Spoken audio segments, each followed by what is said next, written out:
પ્રવાસીઓ ગુજરાતના જુદા જુદા પ્રવાસન સ્થળો જેવા કે સોમનાથ, દ્વારકા, તરણેતર, અંબાજી, સાપુતારા વગેરે સ્થળોની મુલાકાત લે છે.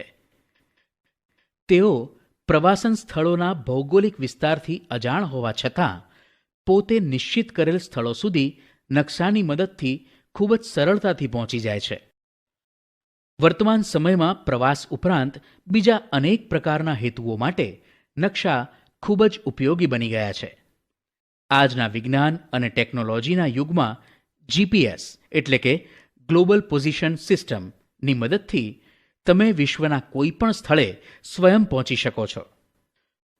પૃથ્વીનો ગોળો પૃથ્વીનો અભ્યાસ કરવા માટે ઉપયોગી છે, પણ જ્યારે પૃથ્વીના કોઈ એક ખંડ, દેશ, રાજ્ય, જિલ્લા, તાલુકા, શહેર કે ગામનો અભ્યાસ કરવા માટે નકશો વધારે ઉપયોગી છે. નકશા શબ્દનો અંગ્રેજી પર્યાય મેપ છે. મૂળ લેટિન ભાષાનો શબ્દ મેપ્પા મુન્ડી ઉપરથી અપભ્રંશ થઈને મેપ બન્યો છે. તેનો અર્થ હાથમાં રાખી શકાય તેવો કાપડનો ટુકડો એવો થાય છે. સામાન્ય અર્થમાં પૃથ્વીની સપાટી અથવા તેના કોઈ એક ભાગના સપાટ કાગળ પરના આલેખનને નકશો કહેવાય છે. મોટો વિસ્તાર ધરાવતા પ્રદેશની ઘણી બધી વિગતોનો નકશામાં સમાવેશ કરી શકાય છે. પૃથ્વી અથવા તેના વિશાળ ભાગની બહુવિધ વિગતો ધરાવતા કે દર્શાવતા નકશાના સમૂહને નકશાપોથી કહે છે. તેમાં રાજકીય, વહીવટી, પ્રાકૃતિક અને સાંસ્કૃતિક વિગતો દર્શાવેલ હોય છે. નકશાની મદદથી જે તે પ્રદેશની સંપૂર્ણ વિગતો જાણી શકાય છે.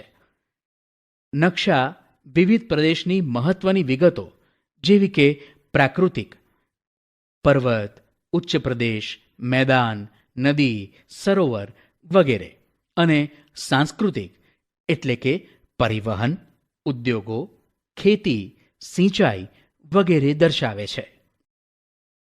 નકશાના મુખ્ય બે પ્રકાર છે: હેતુ આધારિત નકશા અને માપ પ્રમાણે નકશા.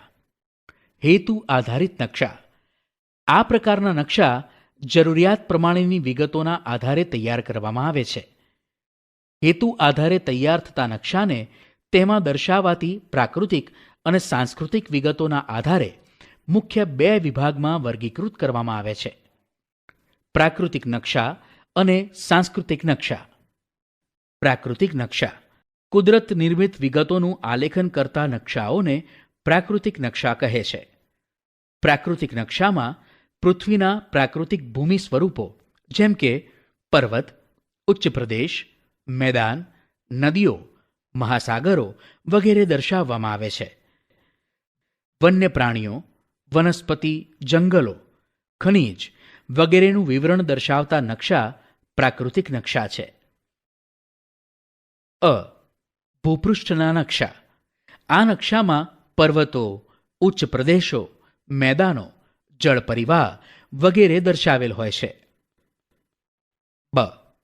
હવામાન અથવા આબોહવાના નકશા: સ્થળ કે પ્રદેશના હવામાન કે આબોહવાના તત્વો, તાપમાન, વરસાદ, પવનો વગેરેની માહિતી દર્શાવે છે. ખગોળીય નકશા: ગ્રહો, ઉપગ્રહો, આકાશગંગા, નક્ષત્રો વગેરે અવકાશી પદાર્થોની માહિતી આપતા નકશા ખગોળીય નકશા કહેવાય છે. સાંસ્કૃતિક નકશા: માનવ સર્જિત વિગતોનું આલેખન કરતા નકશાને સાંસ્કૃતિક નકશા કહે છે. આ નકશામાં માનવીની વિવિધ પ્રવૃત્તિઓનો નિર્દેશ કરેલ હોય છે. આ પ્રકારના નકશાનો ઉપયોગ પણ સામાજિક વિજ્ઞાનમાં થાય છે. રાજકીય નકશા: ગામ, શહેર, તાલુકા, જિલ્લા, રાજ્ય, દેશ, ખંડ, વિશ્વની સરહદો દર્શાવતા નકશાને રાજકીય નકશા કહે છે. ચોટીલા તાલુકાનો નકશો, ગાંધીનગર જિલ્લાનો નકશો, ગુજરાતનો નકશો, ભારતનો રાજકીય નકશો, વિશ્વનો રાજકીય નકશો તેના ઉદાહરણ છે. રાજકીય નકશા. સ્થાનિક વહીવટીતંત્ર તથા તેની સરહદોની માહિતી આપતા નકશા રાજકીય નકશા કહેવાય છે. 2. ઔદ્યોગિક નકશા. ઔદ્યોગિક ક્ષેત્રો, ઉદ્યોગોનો તબક્કાવાર ઇતિહાસ, ઉત્પાદન વગેરેની માહિતી ઔદ્યોગિક નકશાઓમાં આપવામાં આવે છે. 3. ઐતિહાસિક નકશા. પ્રાદેશિક કે રાષ્ટ્રીય વહીવટીતંત્રનો ઇતિહાસ દર્શાવતા નકશા ઐતિહાસિક નકશા કહેવાય છે. આ ઉપરાંત ખેતી, પરિવહન, વસાહત અને વસ્તી વગેરે વિગતો સાંસ્કૃતિક નકશામાં દર્શાવાય છે. આ સિવાય માપ પ્રમાણે પણ 2 પ્રકાર છે: મોટા માપના અને નાના માપના. સામાન્ય રીતે એક નકશાનું પ્રમાણ માપ 1 સેન્ટીમીટર, જેમ 50 કિલોમીટર કરતાં ઓછું હોય તો તેને મોટા માપના નકશા કહે છે. અહીં નકશામાં 1 સેન્ટીમીટર બરાબર 50 કિલોમીટર પૃથ્વી પર વાસ્તવિક અંતર દર્શાવે છે.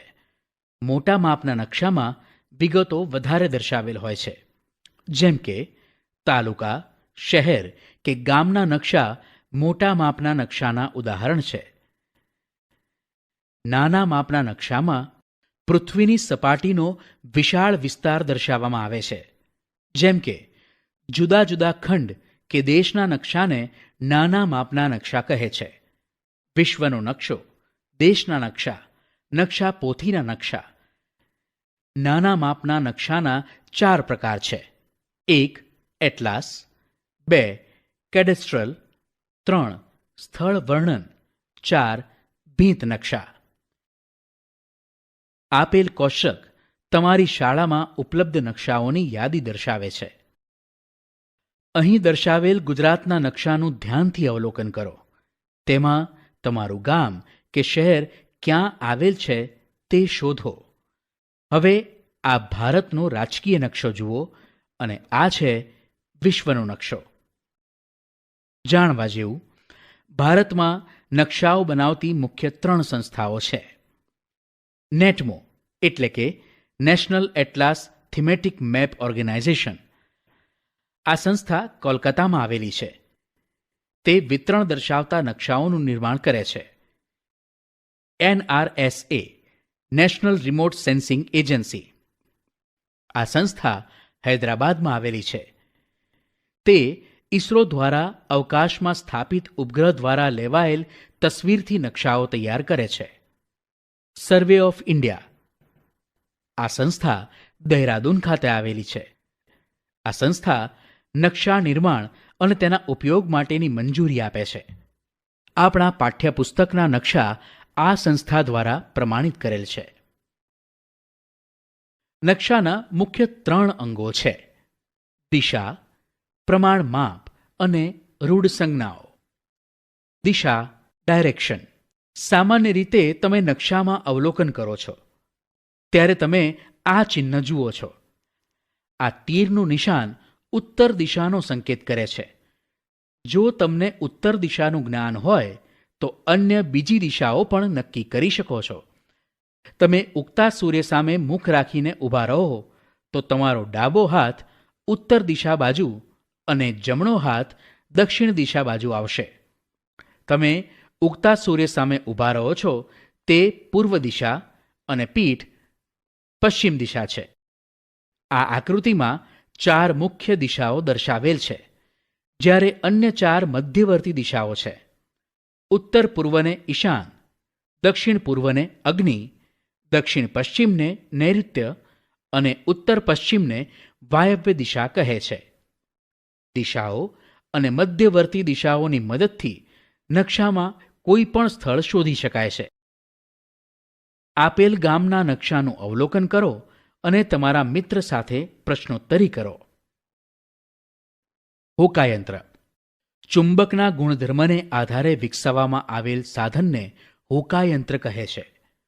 હોકાયંત્ર કાચથી ઢંકાયેલું બોક્સ છે, જેમાં અંદર એક ચુંબકીય સોય ધરી પર રાખેલી હોય છે, જે મુક્ત રીતે ફરી શકે છે. સોય ઉપર N અને S દર્શાવેલ હોય છે. હોકાયંત્રનો ઉપયોગ વહાણ, સ્ટીમર, સબમરીન, વિમાન વગેરેમાં થાય છે. પ્રમાણમાપ.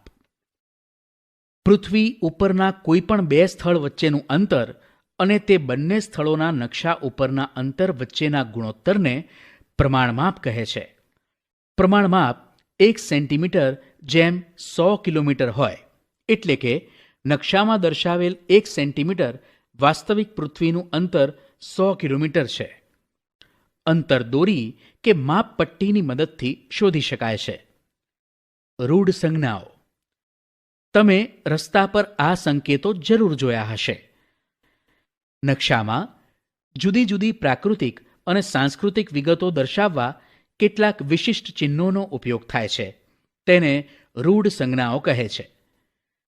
નકશામાં રૂઢ સંજ્ઞાઓ દર્શાવવા માટે નિશ્ચિત અક્ષરો, છાયાપ્રકાશ, રંગો, ચિત્રો અને રેખાઓનો ઉપયોગ કરવામાં આવે છે.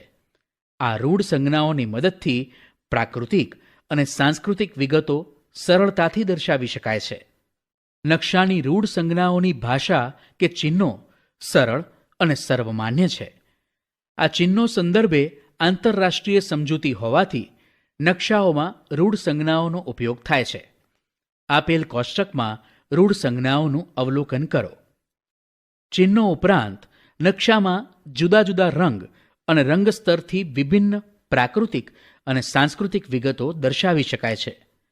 આપેલ કોષ્ટકમાં પ્રાકૃતિક અને સાંસ્કૃતિક વિગતોને રંગ વડે દર્શાવેલ છે. ભારત એક વિશાળ ભૂમિ ભાગ છે. ભારત દેશ પૃથ્વી પર ઉત્તર પૂર્વ ગોળાર્ધમાં આવેલ છે. ભારત એશિયા ખંડમાં દક્ષિણ ભાગમાં આવેલો છે. ભારતની ઉત્તરે હિમાલય પર્વતમાળા આવેલી છે. પૂર્વ દિશાએ બંગાળની ખાડી અને પશ્ચિમ દિશાએ અરબ સાગર આવેલો છે. ભારતનો મુખ્ય ભૂમિખંડનો વિસ્તાર 8°4 કળાથી 37°6 કળા ઉત્તર અક્ષાંશ અને 68°7 કળાથી 97°25 કળા પૂર્વ રેખાંશ વૃત્ત વચ્ચે આવેલો છે. ભારતના લગભગ મધ્યમાંથી કર્કવૃત્ત પ્રસાર થાય છે. ભારત દેશને વહીવટી સરળતા ખાતર 28 રાજ્યો, 8 કેન્દ્ર શાસિત પ્રદેશો અને 1 રાષ્ટ્રીય રાજધાની પ્રદેશમાં વહેંચવામાં આવેલો છે.